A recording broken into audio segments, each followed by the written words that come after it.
Gerai, tai Jo, mūsų jo, šiandien ar čia pažiba reakcinis? žvaigždė yra psichologas, psichoterapeutas, praktikas Povilas Godliauskas. Sveiki. Laba. Ir man kažkaip norisi vat irgi dar pradžiai paminėti galbūt jūsų išsilavinimą, kiek jūs turit visokių studijų pasibaigęs, nes man tai yra nu, neįtikėtinas dalykas.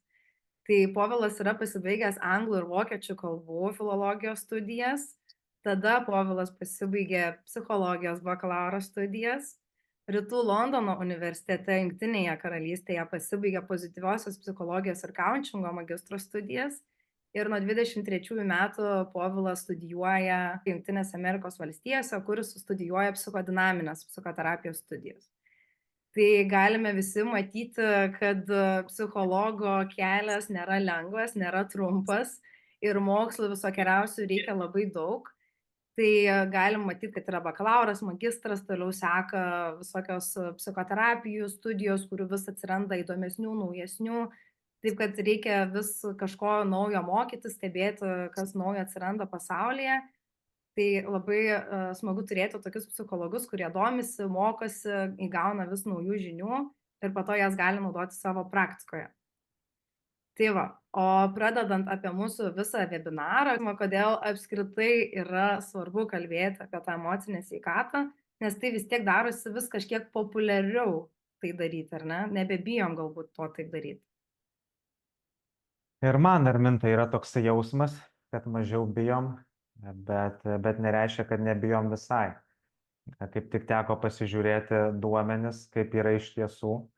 Tai 22 metų apklausa parodė, kad apie 65% darbuotojų dirbančių įvairiose organizacijose yra bent kartą su kažkuo kalbėję apie savo psichikos sveikatos kažkokius iššūkius. Ir tai yra plius minus 25% daugiau negu 19 metais. Tai jeigu 19 apie beveik pusė išdrįsdavo, dabar jau daugiau negu pusė, apie 65, tai tarčiau, kad galbūt šiais metais tas duomuo būtų ir didesnis. Tai faktai irgi apie tai kažkiek byloja. Ir antras dalykas, mes turbūt vis dėlto norime, kad darbdavys suprastų, kodėl mes darbe elgiamės, kaip elgiamės, kokie veiksniai sąlygoja mūsų darbo rezultatus. Nes visi suvokiam, šeima, vaikai, stresai įvairūs, jie turi įtaką irgi rezultatams. Tai natūralu, kad norisi, kad darbdaviai tą kontekstą suprastų. Ir darbdaviai investuodami ir į sveikatos draudimą, ir į įvairias konsultacijas, parodo, kad mums rūpi. Ar ne? Jeigu jau mes dedam pinigus į tave, tai reiškia, mums rūpi, mes suprantam, kad visą tai turi įtaką ir mes norime tau padėti, kad tu atneštum daugiau vertės. Tai ta svarba tikrai matosi ir jaučiasi, kad didėja ir laikai keičiasi po truputį. Taip, tai vat labai geras pastebėjimas, kad darosi populiaru, bet nepakankamai dar populiaru ir mums dar yra kur judėti į priekį. Ir čia galbūt irgi toks iškyla klausimas, gal kad dauguma ir bijo tiesiog pasakyti, ar ne, kaip jie jaučiasi, ypač kažkokiems vadovams ar ne savo, nes tada jie gali kažkaip kitaip į juos žiūrėti. Ar susiduria žmonės? Esate galbūt savo praktikoje irgi patyrę arba išklausę kažkokio žmogaus, kuris sako, kad bijau eiti sakyt, bet atėjęs pas psichologą, pas specialistą, tada galiu išsikalbėti, apie ką man reikia. Taip, klinikiniai praktikoje tikrai visokių tų istorijų prisiklausyti tenka, bet turbūt gal gyviausia tokia patirtis mano būtų paties, nes aš savo korporatyvinę kelionę, tiesa trumpą, pradėjau 2015 metais ir jau tada aš turėjau visai tą suvokimą, kad svarbu tas stigmas laužyti ir galvojau, kodėl to nedaryti savo pavyzdžių. Tai aš tuo metu dirbau personalo srity ir pamenu tokią situaciją. Jau buvo darbo valandų pabaiga, gal apie 5-6 valanda. Dirbau ofise, tuo metu visi dirbdavom ofise, daugiau mažiau, kas dirbo ofisinius darbus, ir berods kolegė iš komandos paklausė, ką veiksiu po darbo, ir pasakiau, kad varysiu į terapiją. Ir aš pamenu jo žvilgsnį, kur buvo žmogus išplėtęs akis, žiūri ir neturi ką pasakyti, nes turbūt galvojat, čia kodėl tu man tai sakai, ar man kažkaip čia reikia sureaguoti, ir toks buvo, kaip sakoma dabar, weird moment, ar ne? Tai čia viena tokia situacija, ir netgi tekę yra ir su savo vadove, irgi plius minus tuo laikotarpiu kalbėti apie savo iššūkius. Ir dėja, bet mano patirtis nebuvo labai pozityvi, nes atsimenu darbo rezultatų vertinimo pokalbio metu vadovė pasakė, nu, Povilai, čia turbūt jau ta tavo prislėgta nuotaika tau trukdo dirbti. Ir kažkas jau čia, nu, kažką turėsim daryti, nes čia, nu, nežinia, ar čia mes galėsim taip ir toliau. Va, tokie kaip ir signalai buvo siunčiami, kad gal va čia tavo bėda, tavo problema. Ir tai buvo labiau traktuojama kaip trūkumas mano paties, o ne kažkas, su kuo, nu, galbūt man reikia pagalbos, pavyzdžiui, darbe. Tai tokių istorijų jų, man atrodo, kas ypač gal vyresnės kartos esam, tai manau yra tekę girdėti ir iš kolegų, draugų ir patiems patirti. Tai klientai irgi tų visokių istorijų atsineša, kai irgi ta informacija po to kažkaip panaudojama prieš juos, tai natūralu, kai tokios patirtys atsitinka, mes daromės labai atsargus ir nenorim, kad po to būtų pakengta kažkaip mūsų reputacija ir panašiai. Tai čia vienas dalykas. Antras dalykas, labai daug žmonių iš tiesų turi tą baimę, kad pavyzdžiui darbdavys, tarkime, kažkaip sužinoti gali ir kažkaip po to gal atimti iš jų galimybę dirbti vienokį ar kitokį darbą. Ir tekę netgi girdėti, kai klientai kreipiasi privačioms konsultacijoms ir sako, ar galit suteikti anoniminę paslaugą. Ir aš klausiu, ką turite omeny, kai sakot anoniminė. Nu tai, kad e-sveikatoj nebūtų įrašo. Tai ir ten klausiu žmogaus, o tai kodėl jums svarbu? Nu tai nenoriu, kad darbdavys pamatytų. Nu tai va, tai mes visgi turim dar tą įsitikinimą, kad darbdavys kažkaip ten viską mato, trekina, tai galiu nuraminti iš karto, kad darbdavys gauna tik tam tikrą informaciją apie profilaktinius sveikatos patikrinimus, bet jokių būdų ne pas ką jam terapija, juo labiau privačiai. Tai vienu žodžiu yra dar ta baimė ir čia irgi nieko naujo nepasakysiu, bet tas visas sovietinis kontekstas, kada jie vadinamieji durnynai kabutėse būdavo vieta, kur siunčiami kažkokie žmonės, netgi disidentai ir viskas, kas su psi būdavo, neadekvatu kažkaip, nenormalu. Tai natūralu, kad ypatingai mūsų šalyje ta stigma, nors ir daug metų jau palyginus praėjo, mes vis dar jaučiam to pasekmes. Taip, tai svarbiausia yra išklausyti žmogaus ir nenaudoti to, kaip jis tau atsvėrė, ką jis tau pasakė prieš patį žmogų. Tai vat galbūt dar irgi taip galima pasižiūrėti į tai, kokios yra naudos, kalbant apie savo emocinę sveikatą, ir ar gali būti tai nenaudinga. Tai vat jūs kažkiek užsiminėt, kad tas nenaudingumas gali būti tada, kai tam vat kažkas pasinaudoja ir po to kalba, ko galbūt nereiktų kalbėti. Bet norėtųsi pabraukti ir tas naudas. Faktas.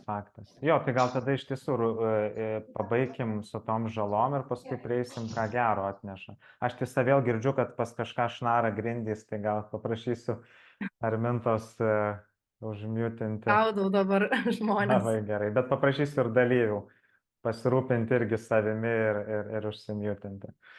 Tvarkoj, tai jo, pagrindinė ta žala, tai iš tiesų turbūt, ką jau ir šiek tiek aptarėm, tai tas manipuliavimas galbūt kažkoks ar panaudojimas prieš mus, kaip pavyzdžiui, kažkaip gal rezultatai prasti yra suverčiami ant tos kažkokios depresijos ar nerimo, ar tada tarsi žmogus kaip ir yra kaltinamas ar gėdinamas už tai, kad jis kažkoks prislėgtas, nerimastingas ir tada kažkaip baisu, kad tai nevirstų į atleidimą kažkokį. Baisu, aišku, ir kad neapkalbinėtų kiti, nes tarsi kartais įsivaizduojam, kad aš čia papasakau kolegai, ar ne, ir tai gal dabar kolega neatsiskleis, kažkaip nepasakys, kad man čia sunku. Bet aš dažnai kartoju savo klientams, kad turėkit omeny, kad jeigu kažką pasakot kolegoms, tai yra, informacija gali būti bet kur panaudota. Ar ne, ir turime tai suvokti. Tai tų žalų jų tokių yra, bet iš tiesų link ko jau einam po truputėlį, tai keičiasi dalykai, nes suvokiam tą ir konfidencialumo, ir anonimiškumo naudą. Pavyzdžiui, Arminta pati savo pavyzdžių pradžioje labai gražiai parodėt, kad iš karto sukūrėt saugumą, pasakėt, kad įrašinėsim video, bet nesimatys jūsų vardų pavardžių. Va štai kanalas, kaip galit užduoti klausimus. Ir darbdaviai, kurie savo procedūrose, savo elgseną parodo, kad mes gerbiam konfidencialumą, mes vadovas pavaldinys šnekas ir tai, ką tu pasidalini apie savo asmeninius psichinius išgyvenimus, tai lieka tarp mūsų ir aš pažadu, kad taip ir bus. Ir tų pavyzdžių mes vis daugiau matom, kur laikosi to kontrakto darbdaviai, tai tas tikrai yra svarbu ir tai padeda ir tą ryšį užmegzti tarpusavio. Tai vadovai jie supranta, kad kuo geresnis yra pasitikėjimas, ryšys, tuo darbuotojai yra linkę atsiduoti darbdaviui, atsidėkoti tam tikrą prasme ir neskirti daugiau savo pastangų, skirti daugiau laiko. Tai čia viena tokia akivaizdi nauda.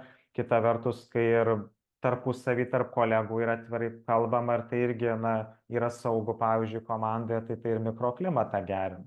Nes tada nėra to tokio konflikto vidinio, kad prieš įlipdamas į mašiną ar važiuodamas į darbą aš esu Povilas vienas, įėjęs į ofisą ar savo darbovietę ir prisijungęs ten prie aplinkos kaimės jau esu Povilas 2. Tai įvairūs tyrimai rodo, kad kuo mes labiau pjaustom, ar ne savo kažkokį, nežinau, ar tapatybę, ar asmenybę, tuo yra sunkiau, nes tada užspaudžiam tą visą, sakykime, kažkokią ar neigiamą emociją, ar prislėgtumą, ar savo autentiškumą ir visą tai su kaupu išlenda tada grįžus namo ir tada turi kentėti, ar vaikai, ar antra pusė. Tai aš kartais irgi, sakau klientams, kad gerai pagalvokit, kas jums yra svarbiau, ar šeimos nariai, ar darbdavys, nes ta emocija, kur jums sutrigerinta buvo darbe, ją ir verta ten aptarti su tuo žmogum, kur ta emocija susitrigerino. O jeigu mes to nepadarom, mes ją išnešam į savo asmenį gyvenimą, tada ten prisiverdam košės ir po to suirzę neišsimiegoję grįžtam į darbą ir ratas sukasi. Ar ne, tai svarbu yra vis dėlto neturėti to asmenybinio konflikto, kai labai reikia kažkaip pjaustyti save ir diferencijuoti. Ir apskritai, jau taip einant prie tikslių dalykų, tai aišku, kad tie rezultatai darbo yra geresni, kai žmonės jaučiasi saugus, priimti, kai galų gale tas pats darbdavys, vadovas pasakoja savo istorijas, kaip jis susidūrė su sunkumais. Tai brandžios organizacijos daro netgi tokias sesijas, kur vadovai pasakoja, kaip susitvarkė ir kaip iki šiol tvarkosi. Ir tai įkvepia kažkuria prasme ir parodo, kad čia it's okay, ar ne, apie tai galim šnekėti ir tai nėra kažkokia tabų tema, dėl ko verta gėdintis. Tai tos naudos jos akivaizdžios, tik vėlgi sunku patikėti jomis, kai yra visas tas kontekstas, traumuojantis tas istorinis bagažas ir kad ir viena nemaloni patirtis kažkurioje darbovietėje dažnai užduoda toną ateinančioms kitoms, tai svarbu ir suprasti, kodėl nesinori dalintis ir jokių būdų irgi neteisiu klientų, kurie pasisaugo, nes yra pagrindo pasisaugoti kartais. Taip. Ir man gal irgi kyla dar toks klausimas, kad aišku, darbas, asmeninis gyvenimas, jie yra labai susiję ir tam jeigu darbe kažkas blogo atsitinka, tai faktas, kad ir namo parsineši visą tą kraitį šūsnį emocijų. Tai gal klausimas būtų toks, kaip asmeniniam gyvenime irgi pasitarnauja kalbėjimas apie savo emocijas, jausmus, nes minėjot ir santykius, ir kas dar galėtų galbūt pagerėti nuo to, kad mes atsivertume kitam žmogui, išsipasakotume ir nebijotume to daryti. Tai pirmiausia, kaip ir kalbėjom, yra ryšio momentas, ar ne? Tai kodėl, pavyzdžiui, dažnai aibė santuokų sugriūva, šeimų sugriūva, kodėl skyrybos būna netikėtos, ar ne? Nes, pavyzdžiui, mes nešiojamės tą aibę emocijų, išgyvenimų nemalonių, ar susijusių su darbu, ar su partneriu, ar su bet kuo, iš gėdos, iš kaltės, iš nepasitikėjimo, slopinam visą tai, kaupiam, tarsi kokią statinę mazuto, pilam. Ir tą galiausiai nusprogstam kažkada. Tai, kai tu žinai, kad tu gali pasidalinti, išsakyti besąlygiškai viską, kas ant tavo dūšios ir kad tavęs gali bent jau tą akimirką klausyti, nepertraukti, neįžeidinėti ir nenatūralu, kai tai teikia saugumą ir kai yra saugu tam santykių uoste, tada yra automatiškai drąsiau kažkur kitur atsiverti. Tai jeigu tiki, kad partnerį gali išgirsti, vaikai iki tam tikro lygio, su jais galima pasikalbėti, su draugais galima pasikalbėti, tas vis darosi normaliau ir ta darbe atrodo, tai kas čia tokio, kad pasakysiu, tai jeigu jums sunku priimti, kad aš einu pas psichologą, tai gal čia su jums kažkas negerai, o ne su manim.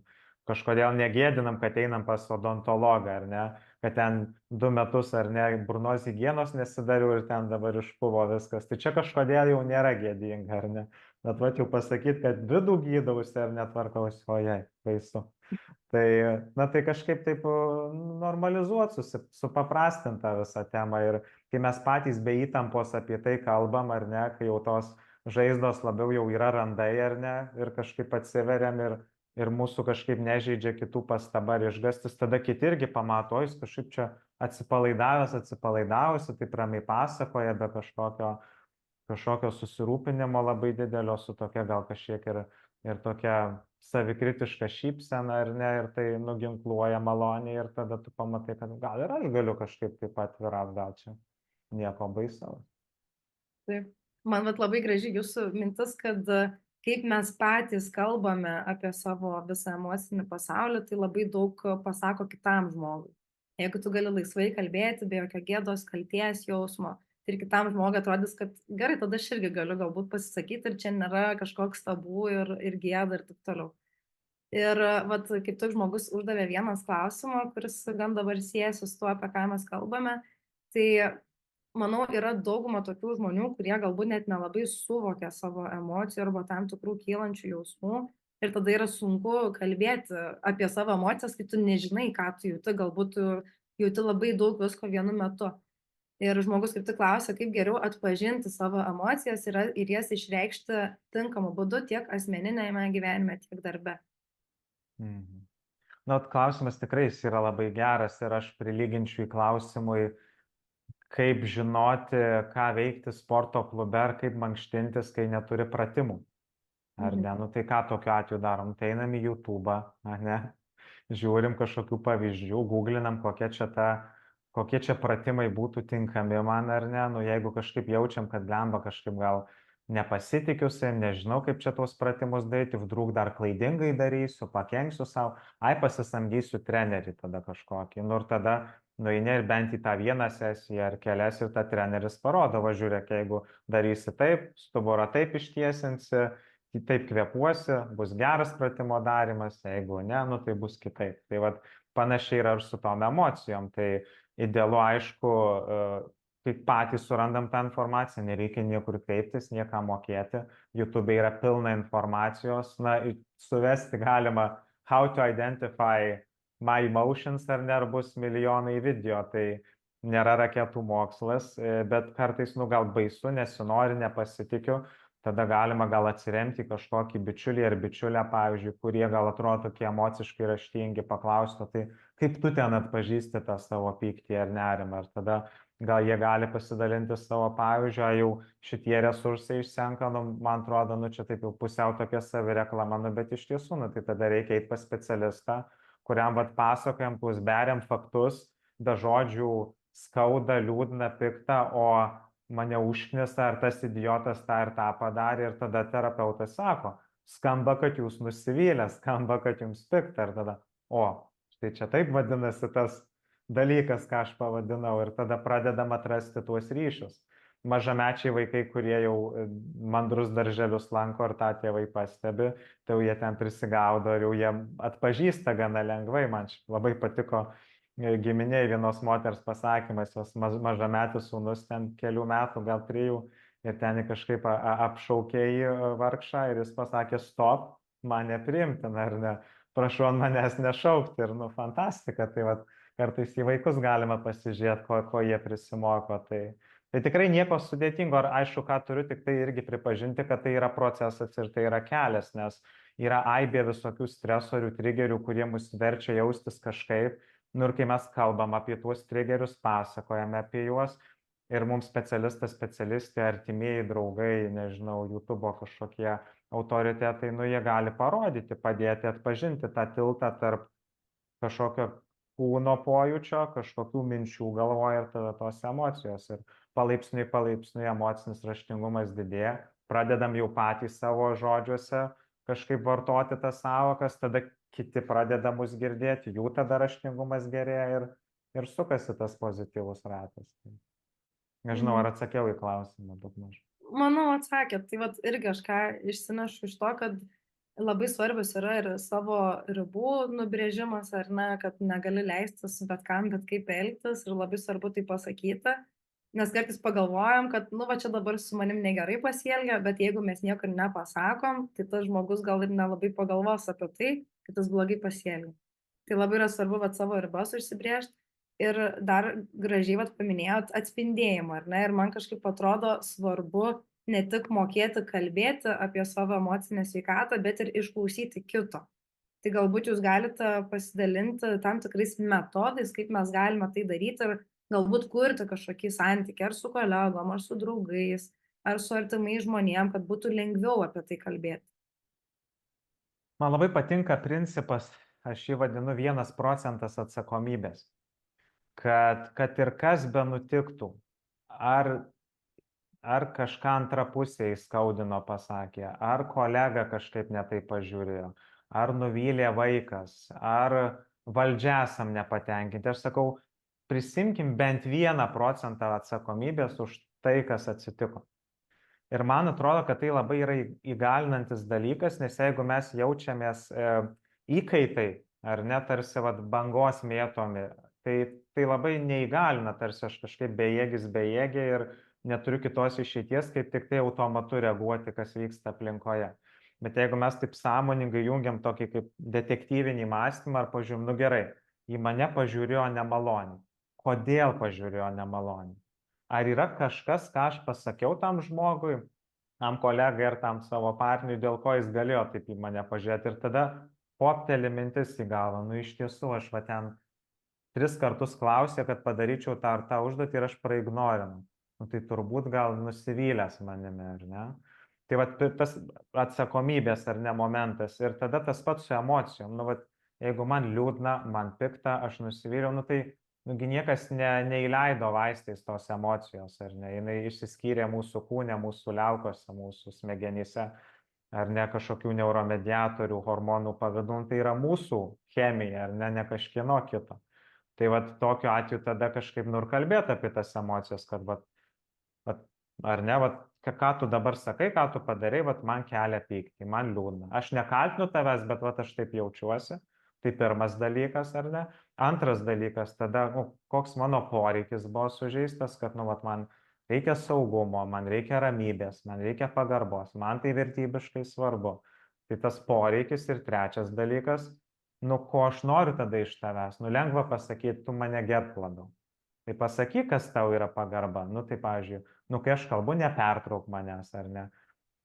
Pasisakyk tada, kada aš baigsiu savo mintį ir duosiu ženklą, kad pasisakiau. Tai tie 3 komponentai, čia jau ta vadinamoji nesmurtinė komunikacija, kur sakau, ką jaučiu, sakau, ko man reikia ir sakau, kaip to man reikia, kokiu pavidalu, kokia forma. Tai toks Maršalas Rozenbergas, jis tą nesmurtinės komunikacijos judėjimą yra ten pakėlęs, yra ir knyga tokia nesmurtinis bendravimas. Tai ten viskas labai paprastai parašyta, ten ją galima kaip Bibliją skaityti, nes labai daug gerų pavyzdžių ir treniruotis tiesiog. Tai nebus iš karto paprasta, bet kai mes pradedam nuo savęs, mes nekaltinam, neteisiam, nėra kitiems labai didelio impulso užsipulti iš karto mus. Ar ne? Nes kai aš sakau, man liūdna, man pikta, tai ką aš dabar kritikuosiu, tai kad tau liūdna, ar ne, kažkoks absurdas, ar ne. Tai kažkaip tą atsakomybės momentą tą nepamiršti. Aš tikiu, kad tų nuoskaudų yra ir kartais nesinori tos atsakomybės prisijimti, nes esame sužeisti ar sutraumuoti ir kitą kartą reikia deramai supykti ir gal tos atsakomybės taip neskubėti prisimti. Bet galiausiai kažkokiu momentu turi ateiti suvokimas, kad čia irgi buvo mano indėlio ir kad reikia kažkaip tą gyvenimą suimti į rankas ir nebelauk, kol kažkas kitas sutvarkys. Taip ir kažkaip norėtųsi galbūt dar pabrėžti, kas yra tos emocijos. Jūs irgi paminėjote, kad jos kyla dėl kažkokios priežasties. Nes kažkaip pas mus, ir kai mes augame, visi sako, tu nepyk, tu čia nesinervink, žodžiu, negali taip daryti, neliūdėk. Ir kartais atrodo, kad kyla ta emocija ir mes tada gniaužiam, bet aš dabar negaliu pykti šitoje situacijoje. Bet jeigu tu taip jautiesi, vadinasi, yra kažkokia priežastis, ar ne? Ir dažniausiai tai būna dėl kažkokių vertybių, tikslų, tam tikro bendravimo. Tai reikėtų galbūt pabrėžti tą, kad labai svarbu įsiklausyti į save ir priimti tas emocijas ir kodėl jos kyla, ar ne? Labai gerai, Arminta, pasakėt, kad aš gal taip iš šoną nueisiu, bet vaikystė, ar ne, iš kur atsiranda tie iššūkiai tokie, atrodo, kažkodėl jaučiu, kai galvą skauda, jaučiu, kai ten kažkoks skausmas kažkur ten šone ar ne po sporto, bet kažkokią emociją sunku jausti, ar ne? Ir va tenka pasižiūrėti iš tiesų, kokį programavimą mes patiriam vaikystėje. Tai ta klasikinis, berniukai neverkia, ar ne? Nes berniukas turi būti stiprus. Tai faktas, kad žmonės turi būti stiprus berniukai ar mergaitės, mums reikia atsparumo, kad galėtume išlikti šitam pasaulyje, bet kad mes būtume stiprus ir atsparus, pirmiausia, reikia pažinti save, ar ne? Jau ten Sokratas jau prieš 1000 metų, ar ne, pasakė, pažink save, ar ne? Ant tos Delfo šventyklos buvo užrašyta. Tai kaip tu gali pažinti save, nesuprasdamas, tai ką tos ašaros reiškia. Tai tada tėvų pareiga yra pabandyti tarsi užimti tokio vertėjo funkciją ir tada pabandyti, gerai, tai kodėl tas mano sūnus ar dukra verkia? Greičiausiai dėl to ir tada pasakyti, tau turbūt skauda nes, ar ne? Ir tada vaikas tokiu būdu save pažįsta. Ir paradoksalu, bet kai jis save pažįsta, tada kaip tik yra lengviau tas emocijas sutramdyti, suvaldyti, nes tu jau pradedi pajausti, kada jinai kyla. Ir kitą kartą gal net tai neteina iki labai stipraus verksmingumo, tu pagauni, kad jautru, graudu, bet tai neišsprogsta į kažkokį pyktį ar priepolį emocinį, kaip pavyzdys. Tai iš tiesų aš labai sutinku su tą mintim, kad prisiklausom mes tų frazių visokių, ir aišku, tada tas atpažinimas jis tikrai yra sunkesnis, nes tėvų atsakomybė yra būti tais vertėjais. O jeigu man nieks nebuvo tuo vertėju, kaip tada tuo vertėju tapti? Ir čia tada tas 1% atsakomybės. Tai ką, iškart po pokalbio šaunam į YouTube, šaunam į biblioteką ar knygyną, perkam nesmurtinio bendravimo knygą ar bet kokią kitą ir treniruojamės, nes visigi puikiai žinom, kaip smagu yra būti išgirstam, save išgirsti, tai yra visai kita gyvenimo kokybė. Taip. Ir irgi gal dar norėtųsi grįžti prie tų metodų pačių, kokius galime naudoti, kad išgirstume kitą žmogų ir jam parodytumėm, kad jį girdime. Nes mes kažkaip irgi esame pripratę, gal patys nejaučiame, kad užduodame labai daug uždarų klausimų. Taip, ne atsakymas. Tai vienas, žinau, iš tų metodų yra atviri klausimai. Ir kartais atrodo dabar sugalvok atvirą klausimą ir jis vis tiek kažkokiu būdu virsta to uždaru. Tai kokie tie metodai, kad galėtum ir kitą žmogų išklausyti ir galbūt išmokyti kitą žmogų tų metodų, kad jie parodytų tau, kad jie tave girdi. Jo, čia irgi nėra lengva ar ne, pasakyti tą metodą gerokai sunkiau ir aiškiai pritaikyti. Čia kažkuria prasme panašiai dabar kaip žodžiais paaiškinti, kaip kažkokį padaryti pratimą. Lengviausia turbūt yra parodyti ar ne kažkaip, bet. Tai kažkaip dabar taip galvojant apie tuos metodus, man iš tiesų ateina į galvą viena tokia sistema, kurią yra sukūrę amerikiečių suicidologai, kurie tyrinėja, kodėl žmonės nusprendžia nutraukti savo gyvenimą ir kaip jiems suteikti emocinę paramą, kad jie pažeidžiamiausioje būsenoje to nepadarytų. Ir ta metodika vadinasi Safe Talk arba saugus kalbėjimas. Tiesą pasakius, netgi Lietuvoje yra apmokytų trenerių, kurie gali toj metodologijai siūlyti mokymus. Atsimenu, jau ir prieš kurį laiką, nežinau kaip dabar, būdavo ir įmonėms organizuojami tokie mokymai, tai tokie kaip ir nemokama reklama jiems. Ir jų metodikoje yra labai fainos tokios kelios raidelės, labai nesunku atsiminti. Tai metodas nesi talk, ar ne? Tai pirma raidelė yra nuo angliško žodžio tell, bet verstume pastebėti. Tai pirmiausia, pavyzdžiui, ypač darbiniam kontekste, tai kai kolega kalba, turėtume išmokti iš tiesų klausyti pirmiausia. Ir išgirsti tam tikrus signalus, kuriuos žmonės siunčia, bandydami parodyti, kad kažkas yra negerai. Tai kokie tie gali būti signalai. Tai, pavyzdžiui, žmogus kalba, sako, čia kažkaip porą savaičių, kažkaip nebeišsimiego, atsibundu trečią ryto, toks, neišsimiegi. Bet tokiu atveju, kai išgirstam, turėtų toks įsijungt biškį aliarmas, 2 savaitės, atsibundi 3 ryto, po 4 valandas. Tai turėtų natūraliai tokia įsijungti empatiją, kaip tu funkcionuoji, ar ne? Tai čia toks, pirma yra klausimas, ar ne? Arba ten, pavyzdžiui, kolega sako, ai, kažkaip čia, žinai, nenuotaiko šiandien, vat, kažkoks down. Ir na, ai, down, ai, nu jo, aš irgi down, vat kažkaip atsibudau, yra buvo tokie down, ar ne, ir šneka viens per kitą apie savo down, ar ne, tai vat tą momentą reiktų nepulti apie save kalbėti ir taip pat down, tai, aha, kas čia down, kodėl down, ar ne, tai va tas tell, ar ne, pastebėti. Tada antras žingsnis yra, tai vadinasi talk, ne, tai a arba es paklausti. Tai va atviri klausimai. Tai pavyzdžiui, vat pasakė, o tai sakai, kad 2 savaitės neišsimiegoji, o tai kaip manai, kodėl? Kas atsitiko, ar ne? Arba, bliam, kažkaip, nu, nefainai skamba, va, taip be miego, tai kas vyksta, nu, jeigu nori papasakok, ar ne?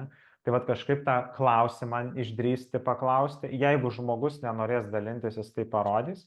Jeigu jis norės, jis irgi akivaizdžiai parodys, ar ne? Tada L raidelė būtų iš principo, koks dabar, tai aptarėm tell, aptarėm a, trečioji būtų listen, nuo žodžio klausyti.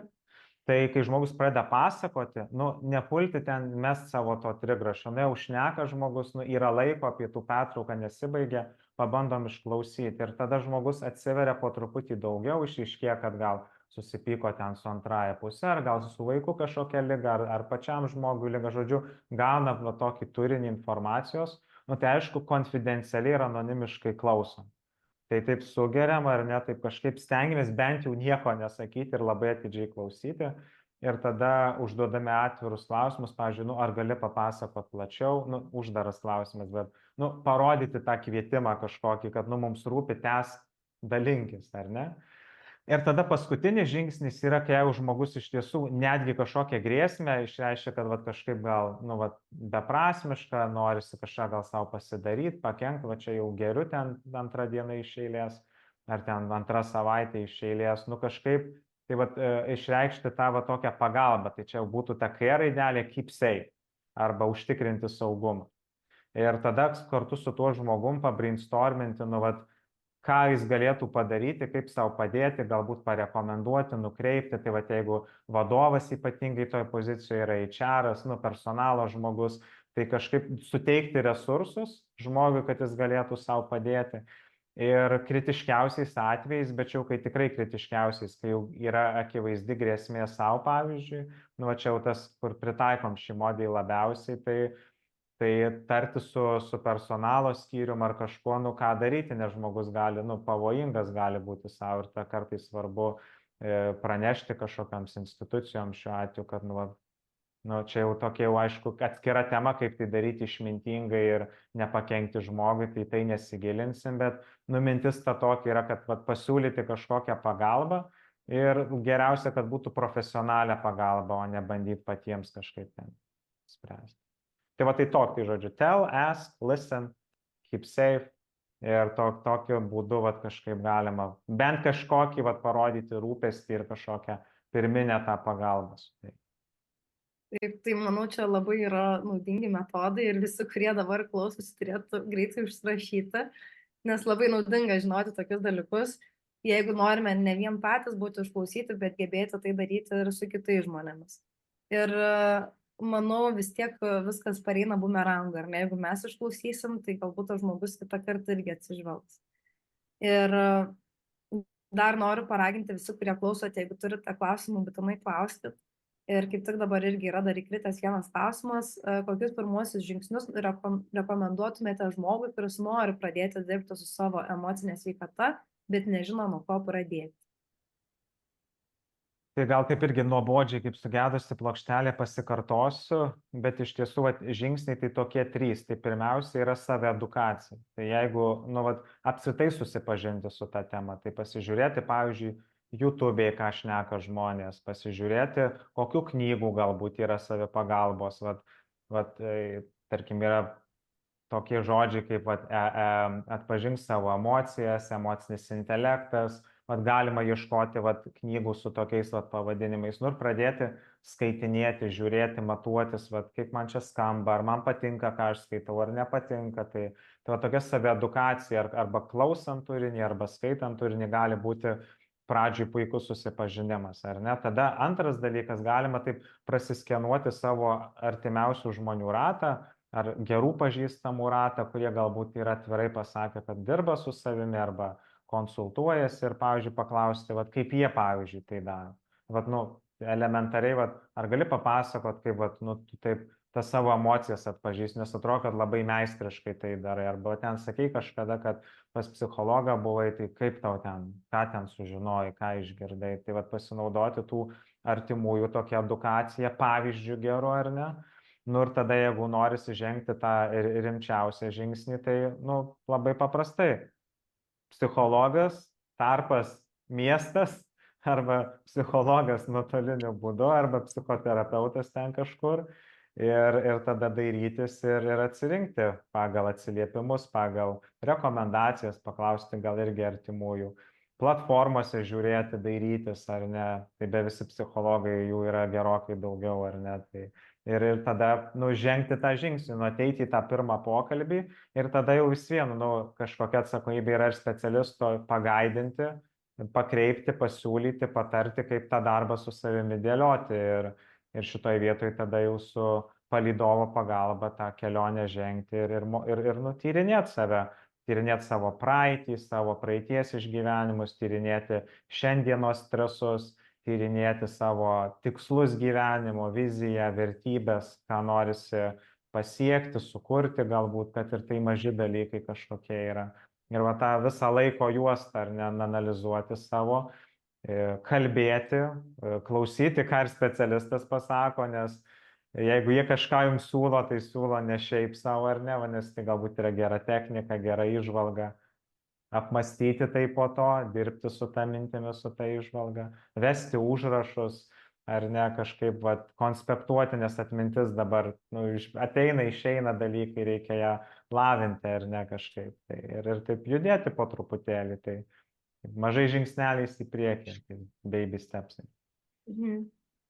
Ir man gal irgi dar atkyla toks klausimas, kad aišku yra ten pilna saviedukacijos knygų, podcastų, YouTube pilna visokių vaizdo įrašų.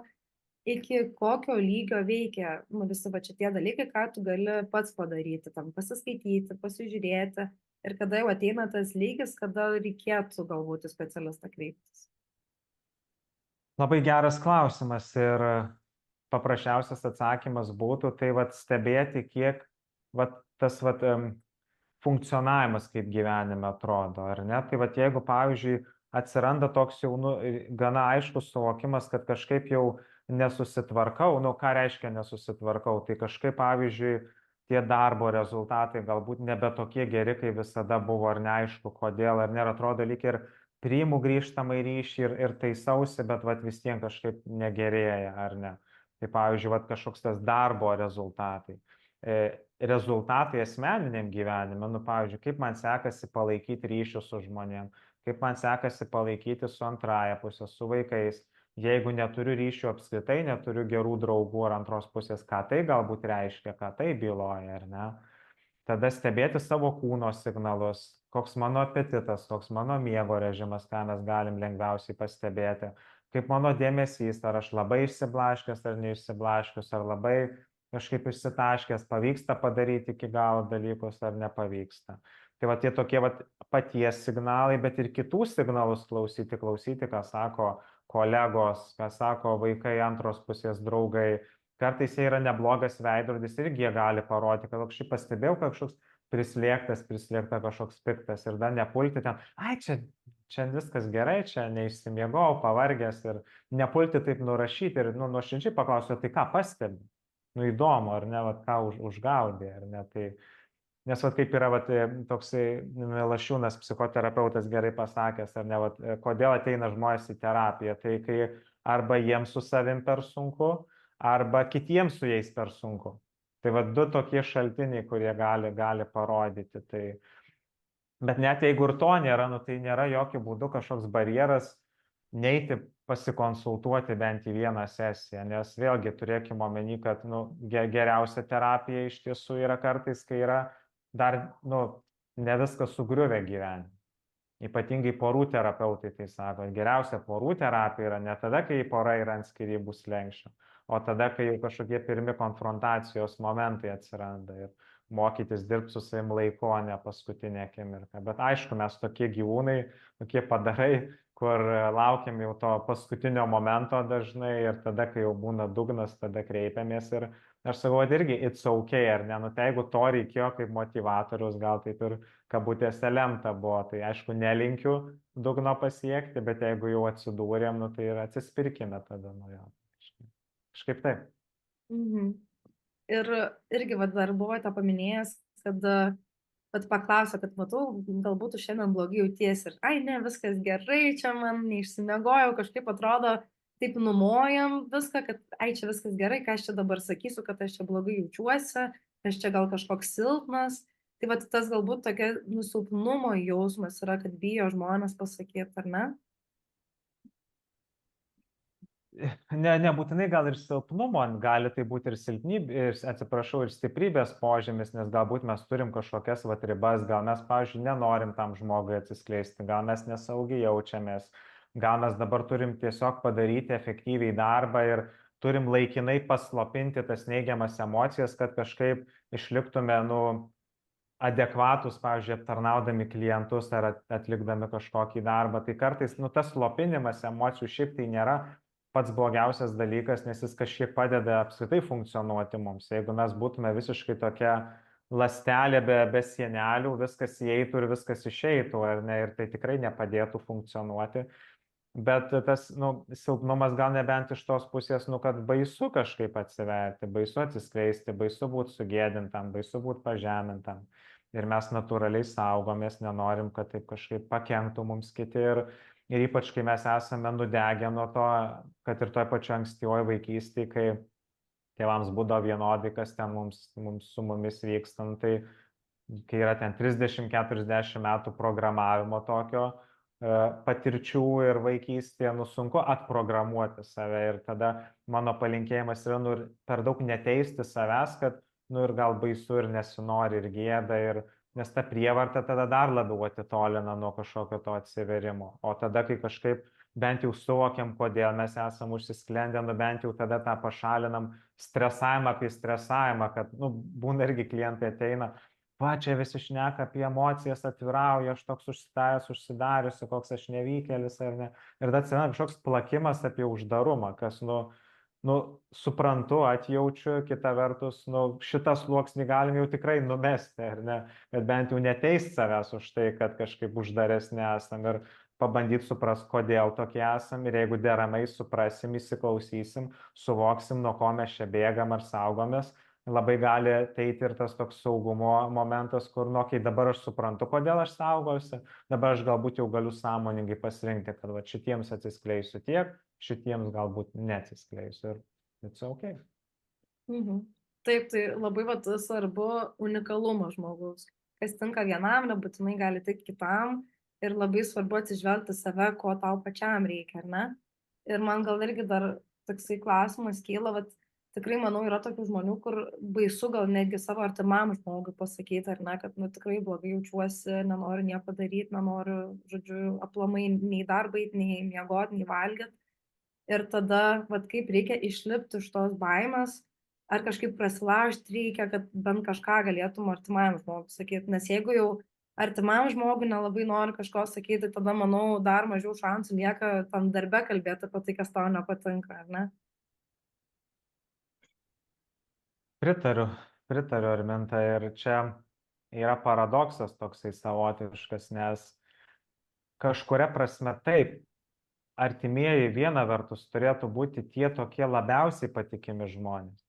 Ir tam tikrą dalimi jie yra, nes galbūt jie padės, kai bus nelaimė, paskolins pinigų, ten, nežinau, nuveš, atveš maisto, nu, whatever, ar ne? Bet kita vertus, kai eina kalba apie emocinę sveikatą, nu, dažnai jie netgi gal labiau pakenkia negu padeda. Nes jie tada išsigąsta patys, pult pradeda siūlyti patarimus. Patarimų nereikia, man reikia išklausimo, arba tada išsigąsta, pabėga, nežino ką pasakyti, pasako nesąmonę kažkokią, įžeidžia. Kartais gali, nežinau, jų pačių problemas gali sutrigerinti. Tada, pavyzdžiui, aš gal nenoriu kažkaip savo ten mamos kažkaip apkrauti, ar ne? tai aš jos nieko nesakysiu, kad jai nebūtų, atsiprašau, blogai, ar ne, tai tada tas, nu, pradedam globoti juos kažkaip. Tai vat, nu, tikrai yra kartais priežasčių visai gerų nekalbėti su tais artimiausiais žmonėm ir aš žinau, kad tai skamba gal liūdnai, bet kartais tokia yra realybė ir tada prisiminti, kad, vat, nu, kodėl profesionalas, ar ne vėl tokia biški reklama, ar ne, bet, nu, neturiu kitos išeities, dirbu šitą darbą, juo tikiu. Tai tam ir mes esam kaip profesionalai, kad, nu, mes treniruojamės susitvarkyti su savo demonais, gebėti išklausyti emocijas, nepalūžti, kai kitas palūžęs, išgirsti, nepulti patarinėti, duoti kažkokių nesąmoningų ar neįžvalgų ar patarimų, pamatuotai siūlyti kažką. Nu, mes tam ir dirbam su savimi, mokomės ten 60 metų, kad ta paslauga būtų profesionali ir tam ir mus per etiką muštruoja apie konfidencialumą, anonimiškumą, kad priešingai negu su giminaičiais tai liktų tam kabinete, tam santykiai dviejų žmonių. Ir tada, nu, bijot kvalifikuotų, sertifikuotų psichologų, terapeutų nereikia. Kartais verta pabijoti to artimo, nes su jais ten, nu, neprognozuojamai visai gali būti. Bet net ir čia šitoje vietoje kviečiu, na, nenurašyti ir tų artimųjų ir suprasti, kad jie savo tokiais nevykusiais, nerangiais būdais bando padėti ir tada bandyti priimti tą pagalbą, priimti tą išgąstį kaip rūpesčio ženklą, priimti tą laviną patarimų kaip norą kažkaip padėti ir tada gal tuos patarimus patyrinėti, kai apsiraminsim kažkaip ir, nu, ir pabandyti atsirinkti tą irgi 1% gero patarimo galbūt kažko. Tai va, gal kažkaip taip. Taip, tai vat, aš ką labai iš viso šito webinaro išsinešu, kad mes labai patys galbūt ir galim kalbėti daug ir patarimų dalyti, bet sunkiausia yra klausytis ir atjausti kitą žmogų. Ir čia vat, tikriausiai visi turim šito išmokti ir ne tik psichologai, visi turėtume po truputėlį to mokytis ir po to, jeigu tu to išmoksti, galbūt ir kitas žmogus kitaip į tave žiūrės ir matys. Tai va, ir nežinau, gal dar toksai kaip ir paskutinis dalykas būtų šitam webinare, norėčiau jūsų paklausti, ką jūs norėtumėt perduoti visiems šitiems žmonėms, kurie klausosi, nes jie prisijungia būtent dėl šitos temos, vat, kaip kalbėti apie emocinę sveikatą, kodėl reikia apie ją kalbėti. Tai vat, tie galbūt pagrindiniai dalykai, kodėl tai yra svarbu ir kaip tai daryti, jeigu galbūt nedrįsta žmogus. Taip, tai jeigu taip reiktų jau tiesiogiai kreiptis į jūs, mėly dalyviai, tai galiu spėti, kad kiekvienas iš čia jūsų esančių jaučiam kažkokį ar nerimą, ar prislėgtumą, tai pirmiausia, kad tai yra normalu, kad depresiška nuotaika, nerimas, kažkokios traumos, visa tai yra normalu. Sutrikimai dažnai yra tai, ką jau verta gydyti, bet kažkokio laipsnio depresiškumą, nerimą, traumų mes patiriam visi. Ir dėl to tikrai nėra ko gėdytis. Ir net jeigu ir gėdinamės, tai irgi yra normalu, nes mes jau aptarėm aibę priežasčių, kodėl mes galim jausti gėdą, tai linkiu kažkaip, nu, savo turėti atjautos, savo turėti pagarbos ir meilės kažkiek, savo ruoštų tada, kai mes kažkaip savo būsim pakantesni, kažkiek labiau savo padėsim, kažkiek labiau savimi rūpinsimės, tada ir kitiems nuo to bus geriau. Tai vat, gal ką lietuvišką auditoriją palinkėčiau, tai irgi vat, nepamiršti ir savęs ir atminti, kad kai mes esame vat, sveiki, geros nuotaikos, gebam atvirai kalbėti, tai įkvepia kitus, tai yra geras pavyzdys ir tada norisi automatiškai kopijuoti ir nereikia tada dalinti patarimų. Tai vat, patarkim savo pavyzdžių, rūpinkime savimi, būkim pavyzdys savo kolegoms, savo vaikams, savo artimiesiems ir tada tas pozityvus užkratas jisai nuvilnys savaime ir tada sveiksim visi palaipsniui. Tai gal taip pamotyvuoti bandyčiau, suprantu, kad čia aišku formatas toksai, nepasieksim stebuklų ar ne, bet bent jau nuo kažko atsispirti. Taip, tai aš irgi manau, kad tas svarbiausia visa mintis, ką ir jūs minėjote, kad nereikia savęs teisti, kad kažko mes nenorim daryti, kad kažkaip mes jaučiamės, kaip nereikėtų justis irgi kabutėse. Tai svarbiausia kiekvienam yra susirasti tas, kas tinka tam pačiam žmogui. Jeigu vienas daugiau kalba ir mes nenorim to daryti, mes to nedarom ir tada neturim savęs teisti, kad reikėtų taip daryti. Tai vat galbūt to tokio įsiklausimo į save, pasižiūrėjimo, ko tu pats nori, ribų viso užsibrėžimo, ar ne, visi šitie gražūs dalykai ir žinoma klausytis kitų, naudoti jūsų naudotą pasakytą visą metodiką tok, ane? Taip, tai tikiuosi visi kažką naujo išsinešėte, kas klausėtės. Labai ačiū Povilui Godliauskui, kuris čia dalyvavo ir pasidalino savo žiniomis. Ir manau tada iki kitų kartų kitame webinare visų psichologų. Ačiū Arminta, ačiū dalyviams už dalyvavimą. Ačiū Jums labai. Viso geriausio. Visą. Visi psichologai.lt. Padedame jaustis geriau.